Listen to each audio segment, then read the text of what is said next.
제91편.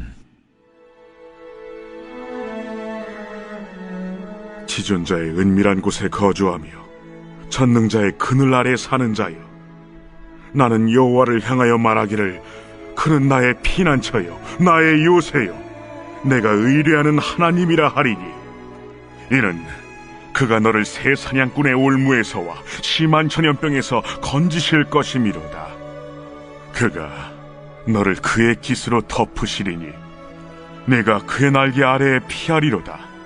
그의 진실함은 방패와 손방패가 되시나니, 너는 밤에 찾아오는 공포와 낮에 날아드는 화살과 어두울 때 퍼지는 전염병과 밝을 때 닥쳐오는 재앙을 두려워하지 아니하리로다.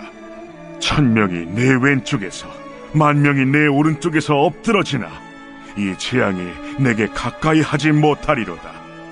오직 너는 똑똑히 보리니 악인들의 보응을 내가 보리로다. 내가 말하기를 여호와는 나의 피난처시라 하고 지존자를 너의 거처로 삼았으므로 화가 내게 미치지 못하며 재앙이 내 장막에 가까이 오지 못하리니, 그가 너를 위하여 그의 천사들을 명령하사 내 모든 길에서 너를 지키게 하심이라. 그들이 그들의 손으로 너를 붙들어 발이 돌에 부딪히지 아니하게 하리로다. 네가 사자와 독사를 밟으며 젊은 사자와 뱀을 발로 누르리로다. 하나님이 이르시되 그가 나를 사랑한즉 내가 그를 건지리라. 그가 내 이름을 안즉 내가 그를 높이리라. 그가 내게 간구하리니 내가 그에게 응답하리라. 그들이 환난 당할 때 내가 그와 함께하여 그를 건지고 영화롭게 하리라. 내가 그를 장수하게 함으로 그를 만족하게 하며 나의 구원을 그에게 보이리라 하시도다.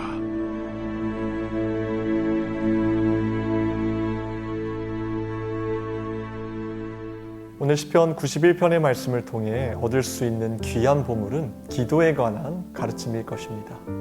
시편의 저자는 기도의 유일한 대상이신 하나님을 어떤 하나님이라고 선포하고 있나요?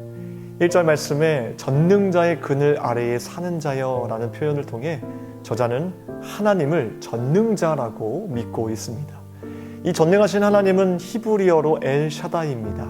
이 이름의 뜻은 완전하신 하나님, 영원히 그 백성의 모든 필요를 완전히 채워주시는 하나님이라는 뜻입니다. 기도자는 무엇보다 지금 내가 어떤 분에게 기도를 드리고 있는지에 대한 확실한 믿음이 있어야 합니다. 지금 우리의 기도를 듣고 계시는 분은 오늘의 고백처럼 엘샤다이, 전능하신 하나님이십니다. 우리의 기도를 들으시고 우리가 고백하는 것 그 이상으로 우리의 필요를 잘 아시사 완벽하게 채워주시는 하나님이란 분명하고도 확고한 믿음이 있어야 한다는 것입니다. 어떤 분들은 기도를 하면서도 하나님에 대해 오해하시는 분이 계십니다. 어차피 하나님은 인간들의 기도 중에 당신이 원하는 기도에만 가끔 들어주신다는 생각입니다.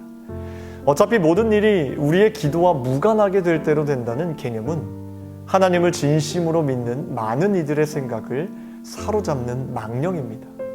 그것은 기도를 심리적으로 불가능하게 만들며 기껏해야 죽은 의식으로 대치시킨다는 것입니다. 하나님은 이런 기도에 응답할 리가 없고 우리라도 그럴 것입니다. 하지만 오늘 시편의 저자는 하나님에 대한 믿음과 기도의 능력을 믿었습니다. 또한 저자는 특별히 무엇을 믿었는지 아십니까?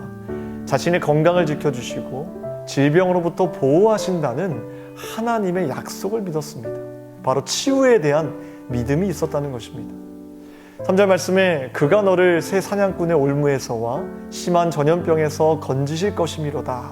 5절과 6절 말씀에 너는 밤에 찾아오는 공포와 낮에 날아드는 화살과 어두울 때 퍼지는 전염병과 밝을 때 닥쳐오는 재앙을 두려워하지 아니하리로다. 전능하신 하나님께서는 자신의 모든 질병을 고쳐주시고 회복시켜 주실 것이라는 약속의 말씀을 굳게 믿고 있었습니다. 그런데 성경을 잘 읽어보면 이 약속의 성취에는 조건이 있었습니다. 주님을 나의 진정한 피난처와 거처로 삼는 것이 바로 그 조건입니다. 9절 말씀에 내가 말하기를 여호와를 나의 피난처시라 하고 지존자를 너의 거처로 삼았으므로 라고 기록되었습니다.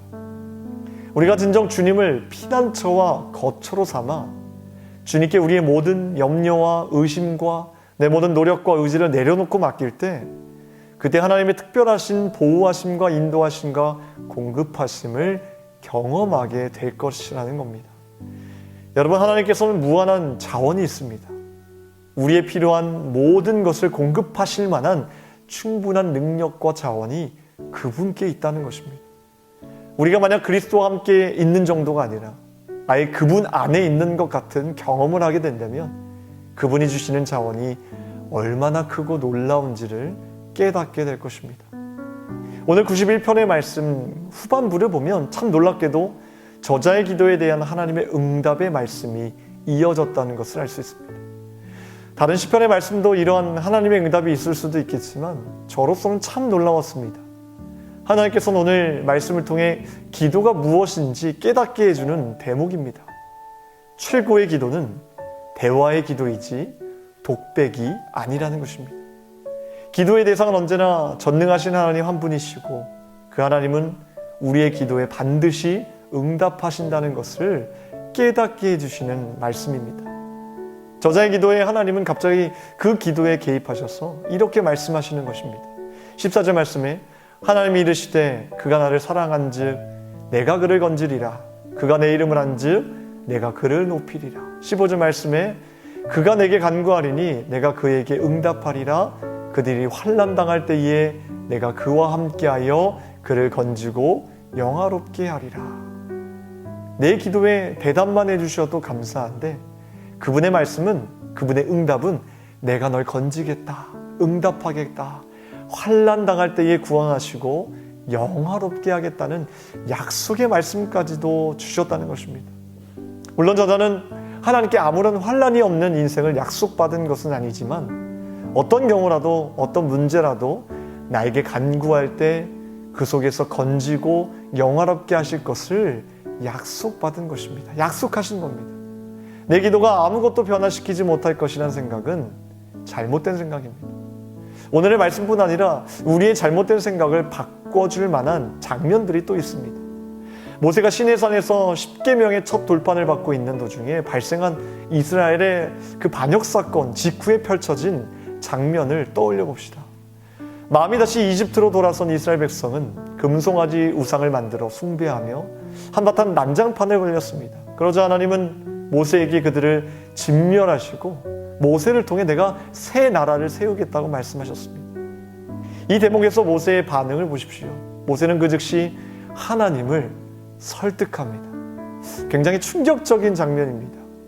하나님께 친히 이 백성들을 애굽에서 구원하셨는데 이 계획이 그럼 실패로 돌아가야 되는 겁니까? 하나님이 이렇게 설득하고 있습니다. 하나님 만약 여기서 다 죽으면 애굽 사람들이 분명 이렇게 이야기할 것입니다. 하나님이 자신의 백성들을 죽이려고 광야로 인도했다고 말입니다. 그리고 아브라함과 이삭과 야곱에게 하신 언약이 있지 않습니까? 이들은 그들의 후손입니다. 이들을 멸하시는 것이 그 맹세를 지키는 일입니까? 라고 모세는 감히 하나님께 주의 백성을 멸하실 뜻을 돌이켜달라고 담대하게 청합니다. 설득했던 것입니다. 그리고 결과는 이것이었습니다.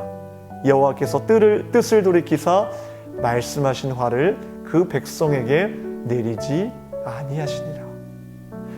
또 다른 장면이 있어요. 히스기야 왕 또한 갑자기 병이 들어 죽게 되었습니다. 선지자 이사야가 하나님의 말씀을 가지고 왔지요. 내가 죽고 살지 못하리라 말합니다. 그런데 그때 그는 낯을 벽으로 향하고 여호와께 기도하며 심히 통곡했다라고 성경은 말합니다. 그러면서 이 히스기야 왕도 모세처럼 하나님을 설득해요. 자기가 주 앞에서 진실과 전심으로 행한 것과 주의 보시기에 선하게 행한 것을 쭉 나열하면서 하나님을 선택합니다. 그때 하나님의 응답은 이것입니다. 내가 내 기도를 들었고 내 눈물을 보았노라. 내가 너를 낫게 하리니 내가 내 날을 15년을 더할 것이며, 즉 하나님은 그에게 15년의 수명을 연장시켜 주신 것입니다. 이 장면 속들의 하나님은 분명 어떤 하나님이십니까? 하나님 앞에서 신실하고 정직하게 요청하는 자들에게 설득당하시는 하나님이십니다. 우리는 하나님에 대해 이렇게 생각할 필요가 있습니다. 자녀의 요청에 좋은 것으로 주는 부모의 반응이 바로 우리 하나님의 반응이라는 사실입니다. 우리는 늘 기억해야 합니다. 하나님께 요청한 기도의 내용은 주어질 수도 있고 주어지지 않을 수도 있지만 어떤 경우이든 선한 이유가 있고 우리의 요청은 하나님이 하시는 일에 정말 큰 변화를 가져온다는 것을 기억해야 합니다. 오늘 이 새벽에도 하나님은 우리의 기도에 응답하실 겁니다. 그리고 약속의 말씀을 주실 것입니다. 우리가 그 약속의 말씀 붙들고 전능하신 하나님께 간절히 기도할 때 응답하시는 하나님을 만나시는 저와 여러분 되기를 주님의 이름으로 축원합니다. 기도하겠습니다. 하나님, 기도는 하나님과의 영적 대화임을 믿습니다. 우리의 기도를 통해 역사하시는 하나님, 전능하신 하나님을 우리가 붙잡고 기도하오니 우리 기도에 응답하여 주시옵소서. 우리의 작은 신음에도 응답하시고 정말 나의 모든 요구에도 주님께서 좋은 것으로 책임져 주시는 능력의 하나님을 바라보며 기도할 때 오늘도 역사하시는 하나님이 나의 하나님이심을 선포할 수 있도록 도와주시옵소서. 특별히 우리의 건강을 회복시켜 주시고 우리의 믿음을 회복시켜 주시고 새벽마다 환우 분들을 위하여서 기도하는 제목들마다 주님께서 치유의 역사로 응답하여 주시옵소서. 모든 것 감사드리오며 우리를 구원하신 예수 그리스도의 이름으로 기도합나이다. 아멘.